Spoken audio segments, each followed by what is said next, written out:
We condemn in the strongest possible terms this egregious display of hatred, bigotry, and violence on many sides. On many sides.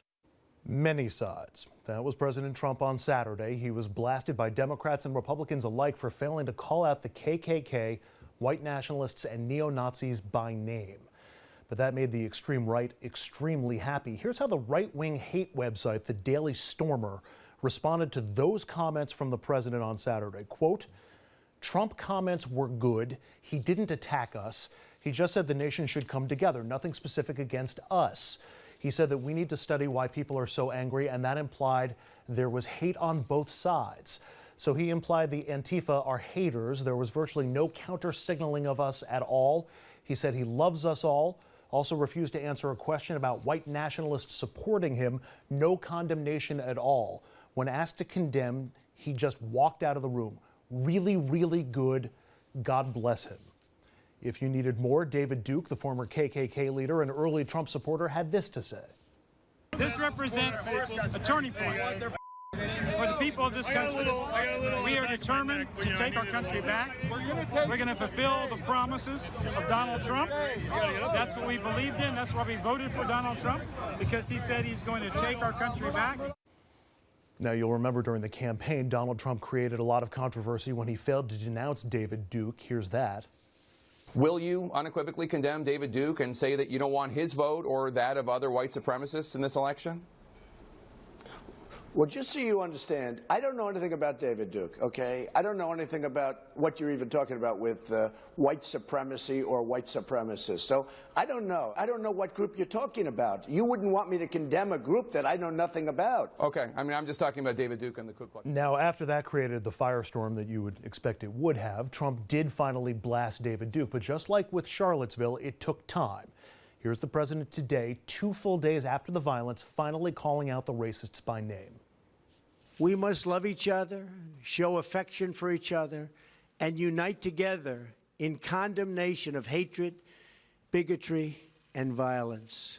We must rediscover the bonds of love and loyalty that bring us together as Americans. Racism is evil, and those who cause violence in its name are criminals and thugs, including the KKK, neo-Nazis, white supremacists, and other hate groups that are repugnant to everything we hold dear as Americans. His eyes never left the teleprompter, and this was not the fullest-throated response or rhetorical Donald Trump that we've seen in the past. That statement came after the White House issued a statement on Sunday saying the president was, of course, denouncing all the racist groups during those initial comments, but the president did not do that specifically until today. My first question is going to be how much of this and this climate is on Donald Trump. And before we get to that, I want to show you a couple of pictures from inside the rally in Charlottesville on Saturday. The first one that we have up is a bunch of these protesters with the tiki torches in their hands, and they are wearing what Donald Trump wears on the golf. First of all, the kid in front is wearing a red Make America Great Again hat, but the khakis and the polo shirt, not an accident. Next picture. Again, similar khakis and polo shirts that we've seen from Donald Trump. The guy who's in the middle of the shot that we've blown up on the right, he's the guy who ran his car into the crowd a couple of hours after this photo was taken. So, Jeannie, let me start with you. How much do you think of this is on Donald Trump? I think a good deal. And, you know, think about it. I mean, he is somebody who embraced the alt-right during the campaign. And more than that, he put people like Stephen Miller and Bannon into the White House where they sit. And they have engaged in rhetoric of this kind. And so while he is not directly responsible, obviously, for the violence, of course, when you engage in this kind of rhetoric, you invite people. His refusal to denounce them, as he should have when this first happened, all of those things come together. He has played this card, and it's going to be very tough for him to walk away from that now. And I think he's got to own a lot of this. And I don't think even the statement he gave today suggests that he understands that. Personally, it's looked to me like he was put up to say these words, and he did it. But we know Donald Trump, when he feels something viscerally, he says it, and you know it. That's not what we heard today. Just about any other incident we've seen with Trump as president, if he thinks it might be terrorism, there's a tweet out that it's terrorism. There's a tweet out. Radio silence from the president today. Same question. How much of this is on Donald Trump? Well, I think he shoulders the burden of a tremendous amount of this. Traditionally, Donald Trump, he speaks from a place of conjecture. And very rarely do I see him introduce empirical data. Here he had the empirical data and he could have introduced an argument condemning these hate groups, so to speak. I give you an example, contrast and comparison. The Merck CEO decided to part ways with the Trump administration. Not even an hour. You saw tweets going out saying, hey, look, you know what, hope he can work on reducing the rates for prescriptions, things to that effect. But at the same token, I feel that he did have enough information in connection with these, I refer to this as a terrorist act from this weekend, but he failed to introduce the appropriate denial or separation. And it goes back to when we just looked at the clip of David Duke, for example. He should have specifically named David Duke. Not only do I denounce the KKK, neo-Nazis, etc., but I want to specifically target David Duke and make it be understood to the rest of the nation that I have a clear separation between himself and myself, because David Duke is using Donald Trump as a platform to advance the alt-right cause.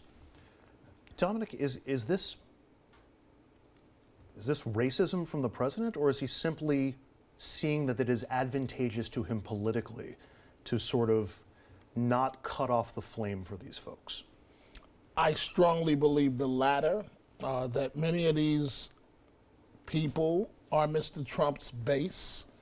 This was a missed opportunity by the president initially. Going back to your original point, for some reason, these people in these groups, they feel that they have a friend in the White House. I wonder why. Yeah. I wonder why. You know, it's just, when you look at the whole situation, and I don't know if this is what the professor was saying, but, and I wasn't going to bring this up, but the statement that he gave today, one, you could tell his heart wasn't in it. Two, you could tell that politically he had no other choice. And one may say I'm nitpicking, but remember now, as a political journalist, I pay attention to inflection. I pay attention to every word. He mentioned the KKK, but he said groups including. So he still opened the door that there could be violent, that they're going back to his original statement, that it's not just these guys, it's the other ones. And what was offensive about his statement today, and you better believe progressive people of goodwill notice this, was that in his statement, the White House knew that every television station, news station in America was going to take this live. They interrupted regular programming on 2, 4, and 7. And for you to start by promoting your economic agenda, that's how you started this. The country is looking at the possibility of going back to the 80s, you know, are racial tensions, and you start with economic information? It's a leadership moment lost. It's a potentially unifying moment lost. We've seen this from other presidents before. Jeannie, could this be Trump's Katrina moment? Which, by the way, was 6 years into Bush's administration. We're 6 months into Trump's. But could this be his Katrina moment where he loses people who would otherwise be open-minded to him but figure, you know, this isn't the leadership we need? You know, I don't think so, and I'll tell you why. Because his poll numbers have now gotten to a point where pretty much all he has is he's, you know, hovering in the mid-30s, low 30s, is about his base. So I'm not certain that I mean, normally I would say if he was up in the 50s, say, and he was above water, I would say, yeah, he's going to lose moderates and people like that over this, and this very well could be his Katrina moment. But he is starting so low at this point. And if I could just go back, let's not forget, this is the same man who took out the full-page ad, I think it was in the New York Times, about those young men. Central Park Five. So as much as I would like to say I don't think he's a racist, this is just politically advantageous, which it is, this is somebody who has played in this area disgusting for many, many years. Andrew, let me just I just want to make this quick point. Okay, so, and I want you folks to correct me because my facts may not be fully correct on this. In Katrina, Kanye West comes out and says President Bush doesn't like black people, right? I don't believe that President Bush responded directly until years later when he wrote his book.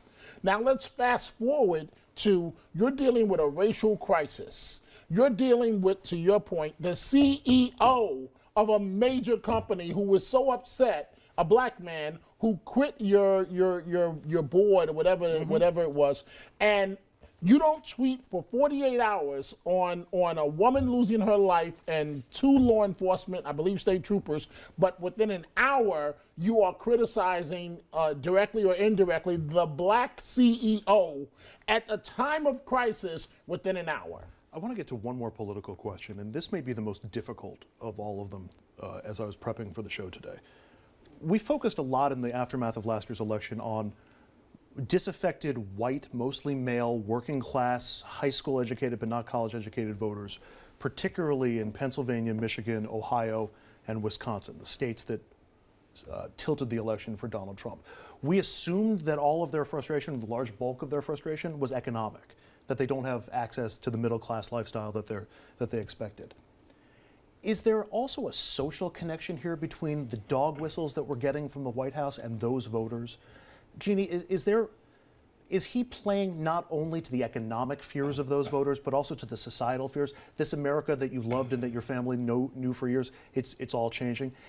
Is part of his response to Charlottesville, considering that? I think absolutely, and I will tell you why. And this gets back to what Dominic said about politically. It's because economically he is not doing one thing, neither in healthcare, tax reform, jobs, for those very disaffected people that he promised to help. So basically all he's got left is to have that social connection. So to me, I think it's very clear that that's exactly what's going on here. You know something that a lot of people won't realize is Trump ran the Trump organization. It wasn't a publicly traded company. It was what he said goes. And so when you look at now he's in the White House and he has a series of an advisory panel, he doesn't necessarily take these people's information. This presidency is at a deciduous state. We're 6 months in. So he cherry picks information that he elects to take and move forward with. And I think that's where a lot of the hyperbole comes from in connection with these statements. Now, going back to what you mentioned in connection with that disenfranchised population, honestly, Donald Trump outworked Hillary Clinton at the 11th hour of that election, and that's how he was able to connect with that electoral base. But as Jeannie mentioned, he has his base, and he's losing this base. To be honest with you, there's no other direction he can go but up. So I don't think he really understands a lot of this now, but you got to keep in mind, elections are decided in the last year of one's term. So a lot of this stuff is going to be forgotten 3.5 years later, and people are going to focus on what he's doing at the end of his tenure. I contend, Andrew, that if Mr. Trump was not coming after Obama, he would have never been elected president of the United States. He was able to tap into, when David Duke says, take our country back, you do the math and figure out what that means. And when David Duke says, this guy's our guy. That means hint, hint, wink, wink.